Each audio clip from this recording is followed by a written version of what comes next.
नमस्कार दर्शक बंधु पाणीपाग अपडेट रे आपनको स्वागत। दर्शक बंधु मॉडल रो पुणी एक बड़ सूचना आसुची आउ एक बड़ लघुचाप नहीं पारे बात्यार रूप। दर्शक बंधु मु आपन कहूनी मॉडल माने आकलन वर्तमान समय करुछंती। तेल आज वीडियो रे आलोचना करबा मॉडल रो कोन रहिची बड़ खबर आगामी दिन रे पुणी एक बात्या को नेकी निश्चय पर आज वीडियो संपूर्ण आलोचना करबा।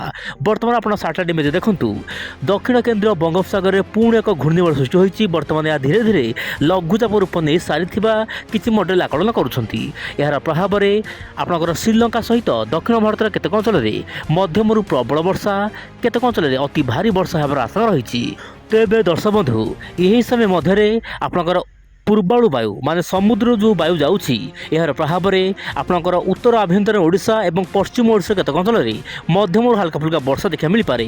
दक्षिण ओडिशा मध्ये केतेक अंचल हल्का फुल्का वर्षा देखा मिल पारे।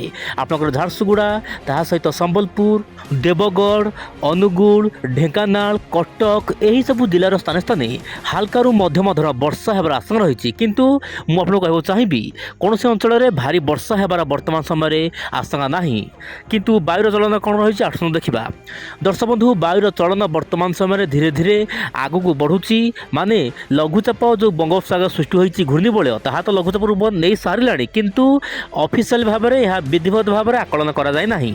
किंतु यार प्रभाव में आप विशेषकर श्रीलंका प्रबल वर्षा हो ता सहित तमिलनाडु आंध्र प्रदेश केरल गोवा यही सब राज्यर स्थान स्थान अति भारी वर्षा हो। दर्शक बंधु मु सामान्य मोबाइल को स्क्रोल डाउन करी ता सहित ओडिशार पाणीपाग केमिति हेबो आगामी सप्ताह निश्चय पर आपको आज भिडियो जनवाक चेष्टा करेंगे। आप देखो पूर्वाणु वायु समुद्र जो वायु जाऊँगी वर्तमान समय ओडिशा मध्य को यार प्रभाव में ओडिशा छत्तीसगढ़ आखपाख अंचल मध्यम वर्षा हो शीतर प्रकोप सामान्य कम रहा। मोबाइल स्क्रीन देखो भुवनेश्वर कटक में मध्यम धरण वर्षा हो पाए ता सहित आपंकर बिहार पाटना ता सहित यार आखपाख अंचल मध्यम प्रबल वर्षा केतक अंचल कुआपथर बृष्टिपात होबार संभावना रही।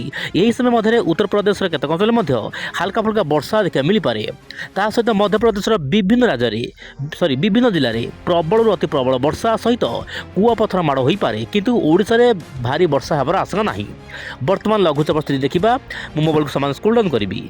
दर्शक बंधु लघुचाप गोटे पर गोटे डिसेम्बर मासरे बंगोपसागर देखा मिलूँ ता माने बंगोपसागर वर्तमान अति सक्रिय रही। कहीं सक्रिय रही ना आपनकर प्रशांत महासागर जो वायु आसुची बंगोपसागर दे बंगोपसागर गोटे पर गोटे सर्कुलेशन सृष्टि होची माने घूर्णिबल सृष्टि होची। आपण देखंतु यही घूर्णिबल जेतेबेले भारतर उपकूल भारत में पहुँचब यह दुर्बल होइजिबो बोली जहाँ सूचना मिलूँ। दुर्बल हेले मध्य यार प्रभाव में हल्का मध्यम धरण वर्षा केतक अति भारी वर्षा देखा मिल पाए विशेषकर दक्षिण भारत में।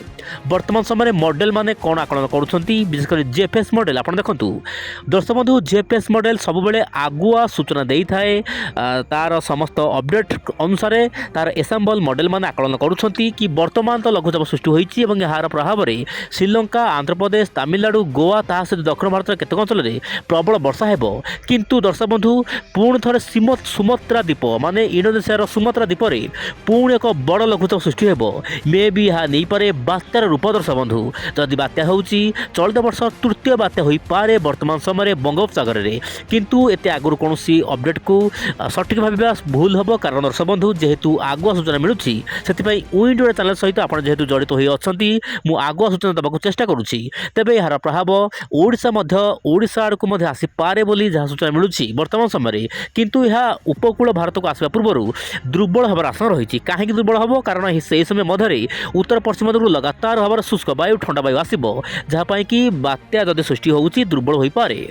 वर्तमान समय आम देखा इसीएम डेवलप मॉडल मेम्बर मानकर कौन रही आकलन आप देखु मेम्बर मध्य आकलन करुँच जदि आगामी दिन में बात्या आसूची लघुचाप आसूची यार प्रभाव दक्षिण भारत पर पड़ो। यही अपडेट आगामी दिन में केते परिवर्तन होउची देखिबार कथा। आज पाए पुणी देखा काली आउ नुआ अपडेट रे। नमस्कार जय जगन्नाथ दर्शक बंधु।